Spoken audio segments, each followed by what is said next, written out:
বাজারেই দেশের নানা প্রান্ত থেকে আসে ব্রয়লার মুরগি সহ নানা জাতের দেশি বিদেশি মুরগি।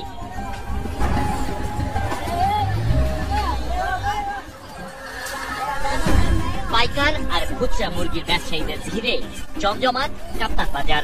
রাত বাড়ার সঙ্গে সঙ্গে ক্রেতা বিক্রেতার হাকডাকও বাড়তে থাকে, চলে দরদাম। পাইকারদের কাছ থেকে মুরগি কিনে নেন রাজধানী ও আশপাশের ব্যবসায়ীরা। তাদের ব্যবসা প্রতিষ্ঠান আর অলিগলির দোকানপাটে চলে যায় সেসব মুরগি। সেখান থেকে এসব মুরগির ঠিকানা হয় খাবার হোটেল, চাইনিজ রেস্তোরাঁ, স্ট্রিট ফুডের দোকান আর নগরবাসীর রান্নাঘরে। দূরত্ব, যানজট, যানবাহন নষ্ট হওয়া সহ নানা কারণে কাপ্তান বাজার ও ঢাকার অন্যান্য পাইকারি বাজারে আনা মুরগির একটি অংশ মরে যায়। কিছু মুরগি দম যায় যায় অবস্থায় থাকে, কখনো অতিরিক্ত গরমেও মুরগি মারা যায়। কাপ্তান বাজারের একটি দোকানের সামনে মরা মুরগির স্তূপ, সঙ্গে কিছু মুরগি যেগুলোর প্রাণ যায় যায় অবস্থা। মূলত এখানে যেসব মুরগি মারা যাওয়ার উপক্রম সেগুলো তাড়াতাড়ি জবাই করা হয়। এর মানে মরে যাওয়ার আগেই জবাই করে হালাল করা হয় মুরগিগুলো। এমনি মরে গেছে নাকি? কারণে গরম খেলে না মারা যা অসুস্থ হয়ে গেছে না, হিট খাইছে, গরমে হিট খায় মরে গেছে।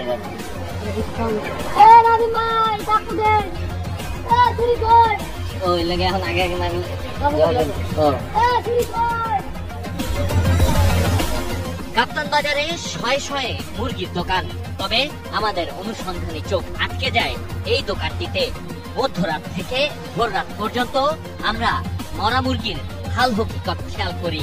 দেখা যায় মরা মুরগিগুলো কেটে পরিষ্কার করা হয়। দোকানের নির্দিষ্ট কর্মী নিয়মিতই এ সাফাইয়ের কাজ করেন। সরল বিশ্বাসে, খালি চোখে বোঝার উপায় নেই এখানে মরা মুরগি ছিল। একের পর এক মরা মুরগি পরিষ্কার করে খাবারের উপযোগী করা হয়।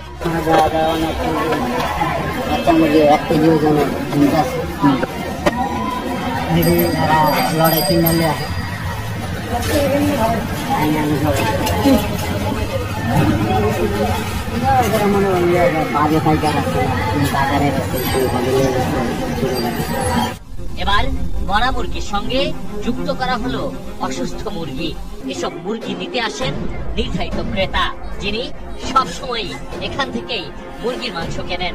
বাজার মূল্যের চেয়ে বেশ কম দামে মিলে যায় মরা মুরগির মাংস। কেনা বেচা শেষে বস্তায় ভরে মরা মুরগির মাংসে বরফ দেয়া হয়।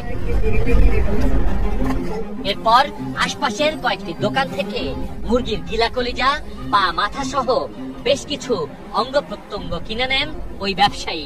সব প্রস্তুতি শেষে এই ব্যক্তি কাউকে ফোন দেন। মুহূর্তের মধ্যেই একটি অটোরিকশা চলে আসে। বোঝা গেল তিনি এই অটোরিকশা চালককেই ফোন দিয়েছিলেন। মুরগির বস্তা তোলা হয় রিকশায়।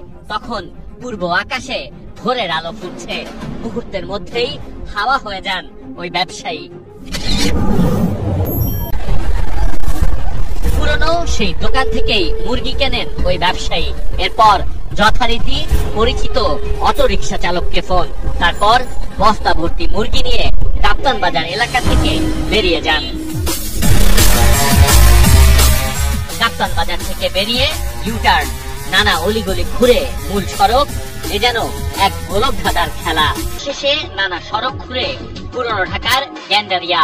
এখান থেকে দয়াগঞ্জ চৌরাস্তা দিয়ে ওই ব্যবসায়ী মরা মুরগির বস্তা নিয়ে ঢোকেন রেল লাইন লাগোয়া জুরাইন কাঁচা বাজারের ভেতর।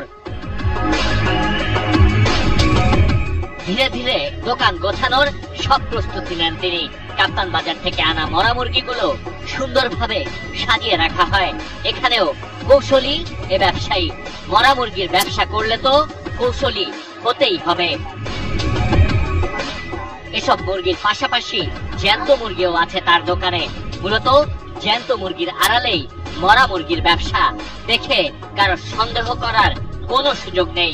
কেউ জ্যান্ত মুরগি চাইলে তা জবাই করে দেয়া হয়, তা না হলে মরা মুরগি গছিয়ে দেন তিনি।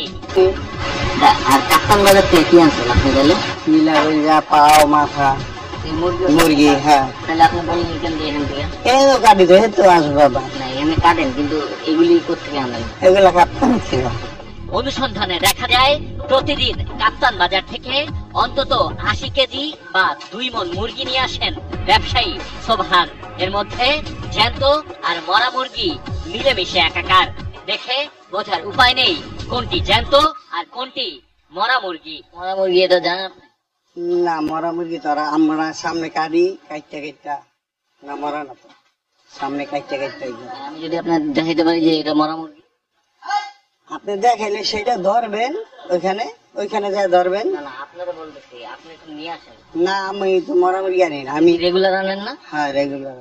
ওইখানে আমার সামনে কাটে, আমি খাড়া থেকে অর্ডার দেই, পরে কাটে। প্রশ্ন ছিল কোথায় যায় এসব মুরগি? সাধারণ পাবলিক নেয়, ওই মনে করেন পাবলিকই বেশি আর কি, চোপালা। আরো একদিন আছে, ওই যে মনে করেন চাইনিজের থেকে আসে, চাইনিজ